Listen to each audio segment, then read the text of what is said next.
мева ва буттамеваҳо бояд дар хӯроки ҳаррӯзаи кӯдакӣ аз 6 моҳа боло ҷой дошта бошанд. барои кӯдаки то 1 сола ки ҳоло хӯрокро хоида наметавонад, меваро танҳо барои чашидани мазза додан мумкин асту халос.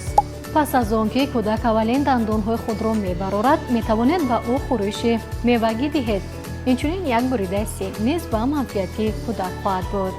барои ба кӯдак додани ангур саросима нашавед. беҳтар аст ки кӯдакро бо ин мева пас аз 1,5 солагиаш ошно намоед. ангур меваи бой бо углеводҳо мебошад ва ба ин хотир ҳазми он барои кӯдак душвортар аст.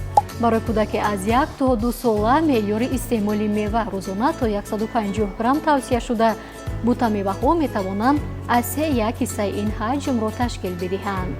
дар хӯроки ҳаррӯзаи кӯдак меваҳои пухта соидашуда бояд ҳатман ҷой дошта бошанд.